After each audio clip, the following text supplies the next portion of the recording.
Next question जो हमारे पास है भाई, ये क्वेश्चन एनटीएससी के अंदर 2013-14 के अंदर डिस्कस किया गया था। इस क्वेश्चंस में क्या पूछा गया है, ये बोलता है कि Mg magnesium dissolve in hot water to form, ठीक है, Mg रिएक्ट करेगा हॉट वाटर के साथ तो क्या बनाएगा। मेटल एंड नॉन मेटल के अंदर आपने केमिकल प्रॉपर्टीज के बारे में डिस्कस किया होगा, तो हमने वहां पे पढ़ा है alkali metals react with water then make hydroxide, तो यहां पे भी हाइड्रोक्साइड ही बनेंगे, सीधी सी बात है।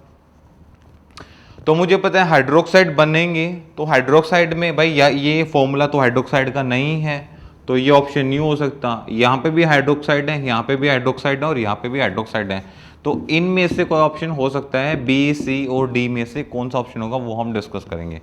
हाइड्रोक्साइड का मतलब होता है जिसके अंदर ऑक्सीजन और हाइड्रोजन बोथ आर प्रेजेंट, दोनों चीजें प्रेजेंट होंगी, ये क्या कहलाएगा, हाइड्रो।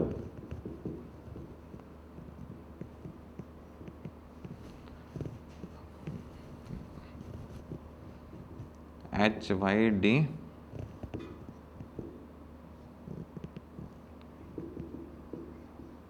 हाइड्रोक्साइड, ठीक है।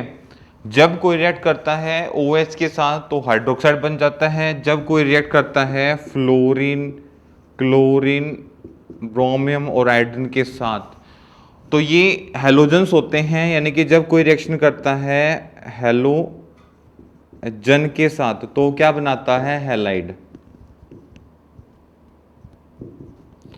वो हैलाइड बनाता है। और जब कोई रिएक्शन करता है हाइड्रोजन के साथ तो वो बनाता है हाइड्राइड,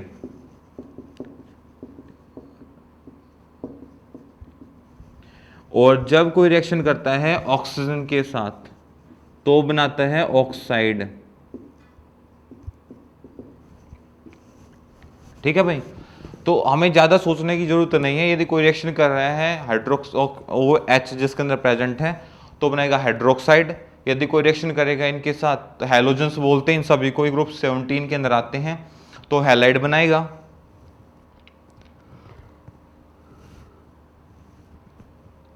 जो रिएक्ट करता है हाइड्रोजन के साथ वो हाइड्राइड बनाता है, और जो रिएक्ट करता है ऑक्सीजन के साथ तो वो अपने ऑक्साइड बनाता है। अब ये थी जनरल बातें, यानी कि किसी और के साथ आप रिएक्ट कराओ तो उसका नेमिंग कैसे करें, कैसे उसके बारे में बोल रहे तो हम यहां से उसके बारे में जान सकते हैं। बट अब बात कर लेते हैं यहां पे कि ये रहा आपके पास, ये रिएक्ट करा रहा है वाटर के साथ, तो जब ये वाटर के साथ रिएक्ट कराएगा तो मुझे पता है कि अल्कली मेटल या अर्थ एल्किन मेटल रिएक्ट विद ऑक्सीजन या react with water then make hydroxide. अब हाइड्रोक्साइड बनाएगा तो Mg की वैलेंसी होगी 2 और हाइड्रोक्साइड की वैलेंसी होती है 1, क्योंकि ये मेरा ऑक्सीजन रहा, इसने एक बॉन्ड हाइड्रोजन के साथ बना दिया और ये एक बॉन्ड खाली है, मुझे यहाँ पे 2 बॉन्ड चाहिए तो इसको पूरे को दुगना करना पड़ेगा, तो इसका होल ट्वाइस, ठीक है। तो इस अब ये होल ट्वाइस हो गया तो दुगना हो गया हाइड्रोक्साइड, हाइड्रोक्साइड दुगना हो गया तो वैलेंसी कितनी हो गई यहाँ पे 2, और इसकी वैलेंसी कितनी है 2, तो दोनों की वैलेंसी मैच होकर एक स्टेबल कंपाउंड बनेगा, तो यहाँ पे बनेगा MgOH होल ट्वाइस बन गया। अब ये देखो कहाँ मैच कर रहा है, वो यहाँ मैच कर रहा है, तो ये भी नहीं है और ये भी नहीं है, that is a right answer. तो ऐसे हमें पता करना है। अब यहाँ पे इसने हाइड्रोक्साइड बना दिए तो हाइड्रोक्साइड बन गए, तो H पॉजिटिव आयन कुछ इसमें बची होंगी वो बाहर निकल जाएंगी, प्लस H पॉजिटिव बच गई या नहीं बची, बच गई होंगी, ठीक है, क्योंकि इसको बढ़ाओगे, बढ़ा दें, इसको 2 करना पड़ेगा, तो यहाँ पे 4 हाइड्रोजन हो गए, 2 यूज कर लिए, लो फिर H2 बाहर निकाल दो यार, क्यों टेंशन ले रहे हो, H2 यहाँ से बाहर निकल जाएगा। ये रिएक्शंस यहाँ पे हो जाती है, और नोट डाल के रिमाइंडर में लिखना चाहो तो हम इजीली से लिख सकते हैं कि alkali metal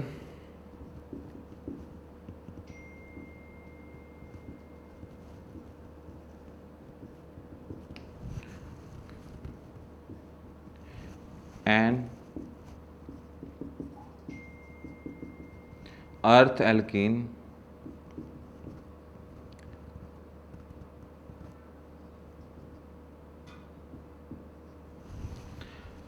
metals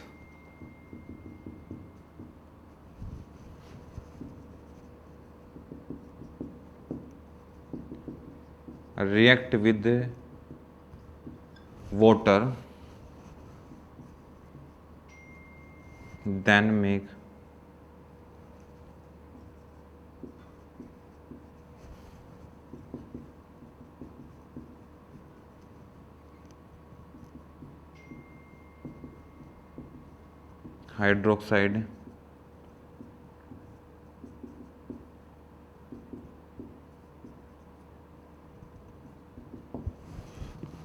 hydroxide in nature। ठीक है भाई, तो ये कॉमन प्रॉपर्टी हैं, जब तक आप इनको जितना अच्छे से लर्न करेंगे। इसलिए मैं आपको एक बात बार बार बोलता हूं। अब देखो, जब क्वेश्चंस को हम सोल्व कर रहे हैं, कहीं हम ये चेक नहीं कर रहे कि वहां पे हमारे पास ऑप्शन बी आना चाहिए, सी आना चाहिए, ए आना चाहिए, डी आना चाहिए। हम जो डिस्कस कर रहे हैं वो एक पॉइंट पे, क्योंकि हमने जब कॉन्सेप्ट पढ़े, जब हमने थ्योरेटिकल चीज़ों को पढ़ा, तो हमने चीज़ों को समझा कि कौन सा एलिमेंट किस प्रॉपर्टी को बहुत अच्छे से फॉलो कर सकता है, कौन सा एलिमेंट किस प्रॉपर्टी को बहुत अच्छे से निभा सकता है, नेचर कैसा है, हकीकत में वैसा है या नहीं है। तो वही चीज़ें हमें समझने की ज़रूरत है। इसलिए मैं आपको कहता हूँ कंटेंट पे फोकस करें, यानी कि जो आप पढ़ रहे हैं उस पर आप ध्यान दें। ये नहीं कि सर ये पब्लिकेशन आई मार्केट में, ये वाली बहुत अच्छी है, ये वाली बहुत अच्छी है, तो आपने 10 किताबें खरीद ली, एक नहीं पढ़ रहे हो, कोई फ़ायदा नहीं है। इससे बेस्ट ऑप्शन है कि आप यहाँ से क्वेश्चन प्रैक्टिस करें, आपके लिए बहुत हेल्पफुल रहेंगे। कंटेंट भी साथ में है, क्वेश्चन प्रैक्टिस भी साथ में है, और लास्ट वाले क्वेश्चन है, तो यानी कि लेवल भी आपके पास ऑलरेडी प्रेजेंट है। ठीक है, राइट डाउन कीजिए फटाफट से। नेक्स्ट क्वेश्चन भाई, ये एनटीएससी 2013 और 14 में डिस्कस किया गया है। उससे अगला क्वेश्चन है वो इसी chapter metal and non metal से 2014-15 वाले सेशन में डिस्कस आप लोगों से किया गया है। इसने पूछा कि are alloy of iron, aluminium, nickel and cobalt, यानी कि ऐसी आपको अलॉय बतानी है, ये वाली प्रॉपर्टीज यानी कि जो परसेंटेज है उसका मिले। तो ऑलरेडी आपने जब मेटल नॉन मेटल चैप्टर के अंदर कुछ प्रॉपर्टीज पढ़े होंगी, ओर के बारे में पढ़ा होगा, तो ओर के साथ एक टेबल बनी हुई है। ठीक है, मेटल पता है, नॉन मेटल पता है, मेटलॉइड्स पे आते हैं तो उसमें कुछ एलोइल्स के बारे में डिस्कस करते हैं। यानी कि जब मिक्सचर किया जाता है एक फिक्स एक क्वांटिटी के अंदर मोर देन मेटल्स को, तो एक न्यू आइडेंटिटीज फॉर्म में नए नेचर की कुछ आपके पास एलोइल्स आती हैं। जैसे हम एक मेटल के साथ दूसरे मेटल का कुछ क्वांटिटी ऐड करना स्टार्ट करते हैं। फॉर एग्जांपल, जैसे मेरे पास हम बात करते हैं, जैसे कि डेली लाइफ में आप ज्वेलरीज यूज़ करते हो गोल्ड की, तो गोल्ड के अंदर हम क्या करते हैं, आपको पता है कि जब हमें क्वांटिटी कम ऐड करना होता है तो हम कॉपर को ऐड करते हैं।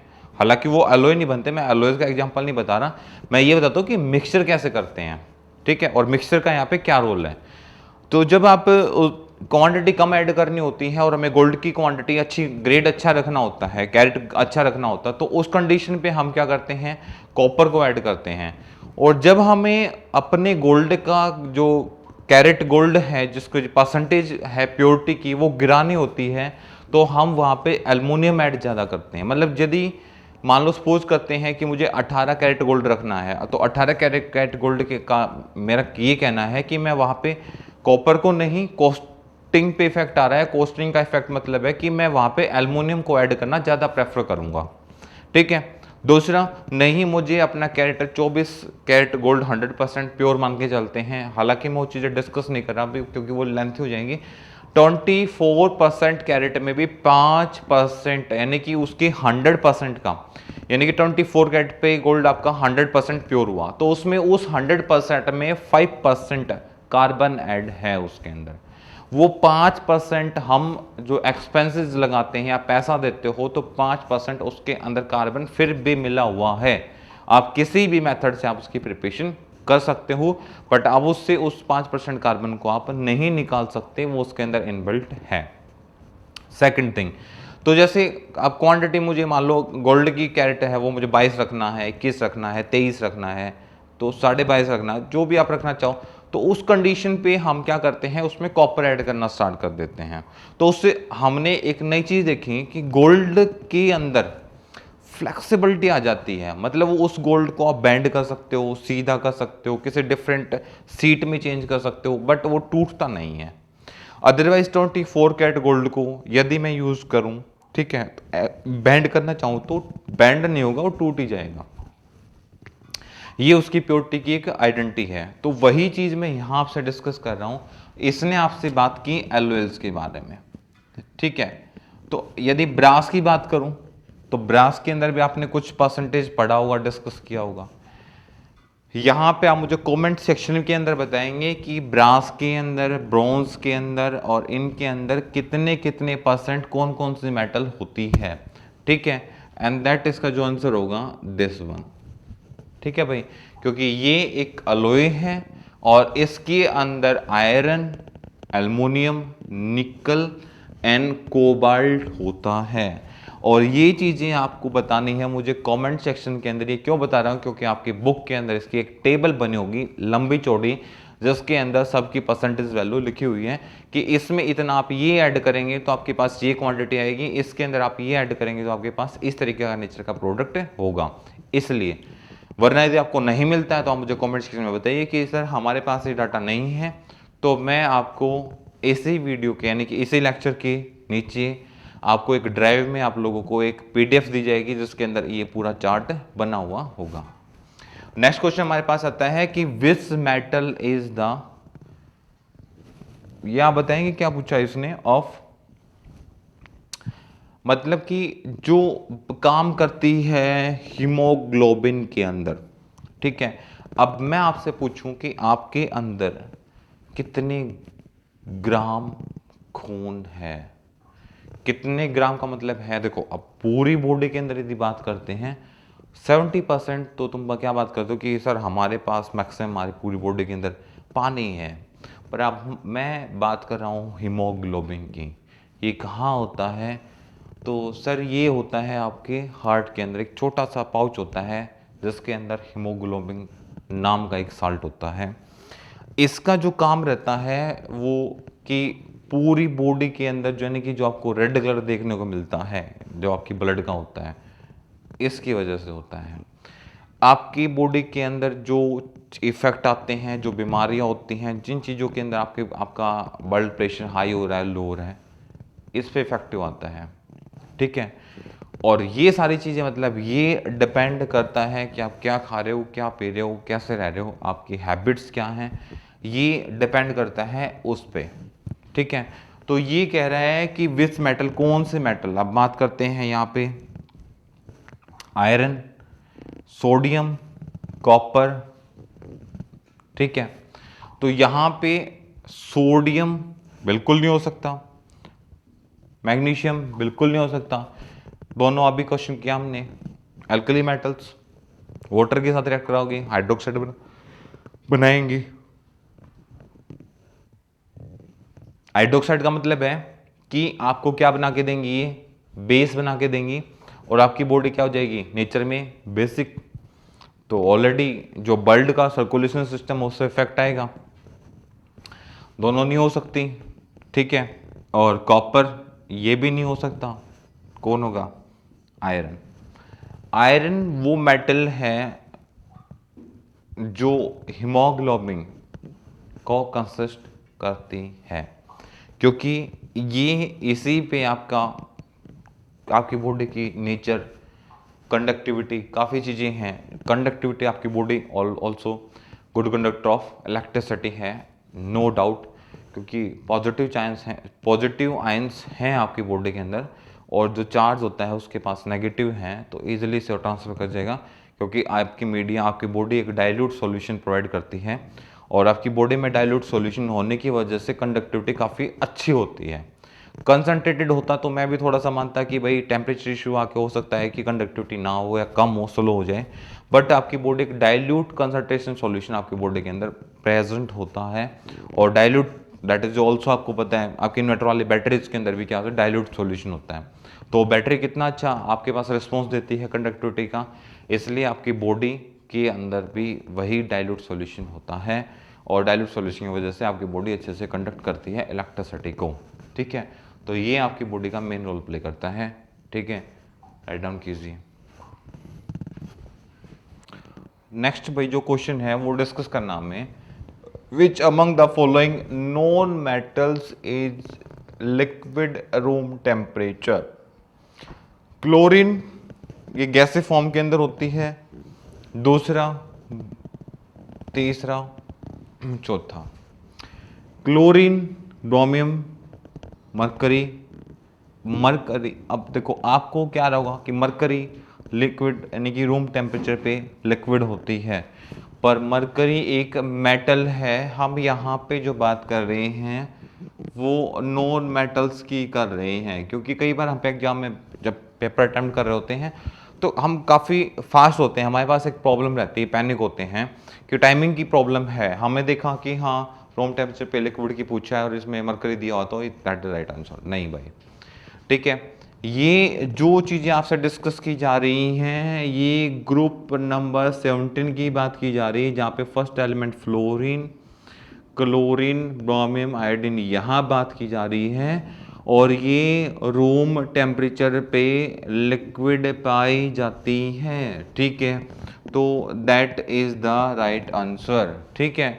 और ग्रुप 17 वाले एलिमेंट या जो एटम्स आप डिस्कस करते हो ये सभी के सभी क्या होते हैं, नॉन मेटल्स। ये सभी के सभी क्या होते हैं, नॉन मेटल्स होते हैं भाई, ठीक है। ये बात भी आप साथ में याद रखेंगे, क्योंकि देखो अब आपको दो चीजें पता चल गई, मेटल लिक्विड कौन सी होती है, मरकरी, और नॉन मेटल कौन सी होती है, ब्रोमियम। अब तीसरी बात मुझे पता चल गई क्या, कि ये कौन किसकी बात कर रहे हैं, ग्रुप 17 की बात कर रहे हैं। अच्छा, ग्रुप 17 में जितने भी एलिमेंट होते हैं, हमें एक यहाँ पे और चीज पता चल गई जो आपको बताती है कि सभी के सभी कैसे होते हैं, नॉन मेटल्स होते हैं। तो ये चीजें आपको हेल्प करती हैं क्वेश्चंस को फास्टली और इजीली सोल्व करने में। तो इसलिए क्वेश्चंस के साथ साथ हिंट जो आपको दिए जा रहे हैं, जो एक सॉल्यूशन करने का पैटर्न दिया जा रहा है, वो जरूर आपके काम आएगा। और नेक्स्ट क्वेश्चन हमारा है कि विच मेटल ऑफ हाइड्रोजन, यानी कि कौन सी मेटल है जो हाइड्रोजन के साथ रिएक्ट विद कोल्ड वाटर, भाई ठंडे पानी के साथ। देखो अब हमें पता है कि भाई ट्रांजैक्शन मेटल्स, जो ट्रांजैक्शन मेटल्स होती हैं, अब देखो मैं वो बता देता हूं पहले आपको, ये एल्कली मेटल है, सॉफ्ट मेटल है, ये अर्थ एल्किन मेटल है, और ये ट्रांजैक्शन मेटल। तो एक बात दिमाग में सेट कर दो, ना ये आंसर है ना ये आंसर है। क्यों नहीं है, क्योंकि हैवी मेटल्स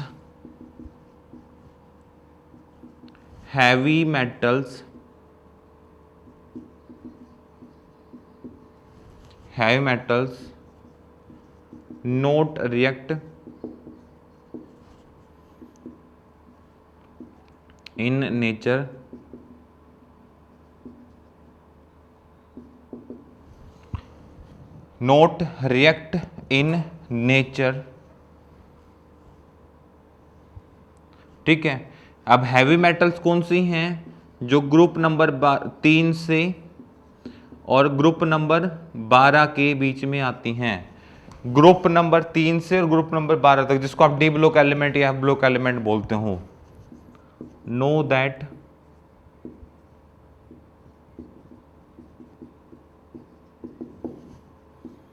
डी ब्लॉक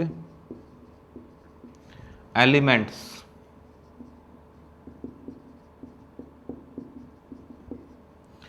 ये भी खास बड़ी बात है भाई, जिनको आप जानते हो डी ब्लॉक एलिमेंट के नाम से। तो वो डी ब्लॉक एलिमेंट्स जिनके बारे में हम जानते हैं, हैवी मेटल्स ग्रुप नंबर 3 से 12 में जो एलिमेंट होती हैं, वो not react in the nature में रिएक्ट नहीं करती बिना कैटलिस्ट के, विदाउट कैटलिस्ट या without heat, without heat. React तो करती हैं पर कब नहीं करती, बिना हीट के वो रिएक्ट ही नहीं करती। जब तक रिएक्ट नहीं करेंगे तो भाई अब इन दोनों में से है नहीं। अब ये रिएक्ट क्रिस्टल फॉर्म में होता है, लिथियम के साथ डायगोनल रिलेशनशिप होता है इसका। तो बच्चा कौन, एक हमारे पास सोडियम। सॉफ्ट होता है और हाईली रिएक्टिव होता है। सॉफ्ट इन नेचर और दूसरी बात हाईली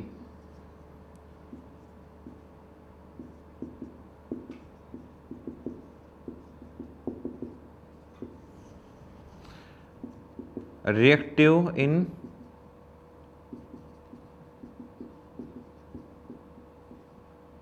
नेचर, कि नेचर में कैसा होता है, हाईली रिएक्टिव होता है। यही सब बातें हमें पता हो तो आंसर को पहचानना काफ़ी इजी हो जाता है। आप देख रहे होंगे इतने सारे क्वेश्चंस में जब मैं आप लोगों को बताता हूं कि भाई इसका ये रीजन है, इसका ये रीजन है, इसका ये रीजन है। अब मान लो यही क्वेश्चंस 2017-18 में आया हुआ था। अब जिस जिस बच्चा क्वेश्चन गलत हुआ है, अब रीजन क्या, रीजन हमें पता नहीं है। रीजन के बिना आंसर गलत होता है, क्वेश्चन कभी गलत नहीं होता। हम कई बार क्वेश्चन का वे नहीं समझ पाते, क्वेश्चन का पैटर्न हमें नहीं पता होता, बस हमें उसी पैटर्न पे ही फोकस करना होता है। ये बात आप नोट कर लें, ठीक है। पैटर्न क्या हमारा, पैटर्न भाई यही है जो हम फॉलो कर रहे हैं कि किसी का भी हम देखो रीजन लॉजिकली नहीं बता सकते। हम क्या करते हैं कई बार, सर इसका ऑप्शन ए आएगा, भाई क्यों आएगा वो नहीं पता। वो काम प्लीज प्लीज प्लीज ना करो, क्योंकि उससे करने से मार्क्स गिरेंगे ना कि मार्क्स बढ़ेंगे। हमें जो पैटर्न फॉलो करना है तो हमें पैटर्न वही फॉलो करना है जिस पैटर्न से हमें हर चीज़ का अच्छे से पता चल सके कि इसमें पूछा क्या गया है, इसके पीछे रीजंस क्या हैं, वो हमें बताने होते हैं। तो इसका रीजन ये होगा और ये इसका आंसर होगा, राइट डाउन कीजिए। चलो भाई नेक्स्ट क्वेश्चन हम डिस्कस करते हैं कि copper react with dilute nitric acid के साथ जब रिएक्ट कर रहा है एंड लिबरेट, क्या लिबरेट करेगा। तो ऐसे तो हमें किसी रिएक्शंस के बारे में पता ही नहीं चलेगा कि कौन कैसे क्या लिबरेट कर रहा है, तो उसके लिए हमें क्या करना पड़ेगा, इसकी केमिकल रिएक्शन करानी पड़ेगी। किसकी केमिकल रिएक्शन कराओगे कि आपके साथ कौन कर रहा है। पहली बात नाइट्रिक एसिड रिएक्ट कर रहा है, तो यहाँ पे जब आपने केमिकल रिएक्शन वाला चैप्टर पढ़ा होगा तो नाइट्रिक एसिड का फॉर्मूला आप लोगों के पास ऑलरेडी होगा या आपको पता होगा। क्या किसके साथ रिएक्ट कर रहा है, कॉपर के साथ, यानी कि copper react with dilute nitric acid के साथ क्या कर रहे हैं, रिएक्ट कर रहा है। तो कॉपर का फॉर्मूला क्या होता है, Cu, और नाइट्रिक एसिड का फॉर्मूला क्या होता है, HNO3।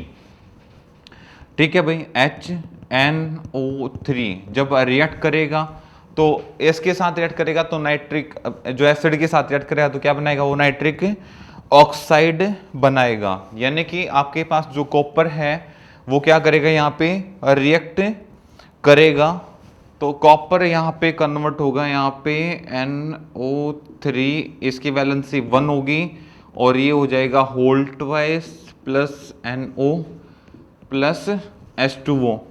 या जो आपके पास रिएक्शंस होगी, HNO3 ये नाइट्रिक एसिड है, तो मान लो इसका H का हाइड्रोजन का और NO3 का यदि ये बॉन्ड डिसोसिएट होता है तो यहां से जो वैलेंसी निकल के आएगी वो 1, क्योंकि एक हाइड्रोजन की वैलेंसी कितनी होगी, 1 होगी, और एक हाइड्रोजन यहां से रिमूव हो रहा है, तो आपके पास क्या बचा है, NO3 थ्राइस फॉर्म ऑलरेडी यहां पे आपके पास आ रही है।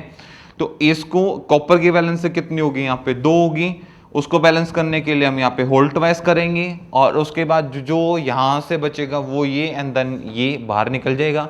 नंबर ऑफ मोल्स आप इसके बैलेंस करेंगे तो अब आप बता सकते हैं कि इस रिएक्शन के अंदर यानी कि डाइल्यूट एसिड के साथ जब रिएक्ट करेगा तो लिबरेट क्या होगा, तो लिबरेट ये हो रहे भाई नाइट्रोजन ऑक्साइड, यहां से क्या कर रहा है, लिबरेट हो रहा है, तो लिबरेट ये हो रहा है नाइट्रिक एसिड।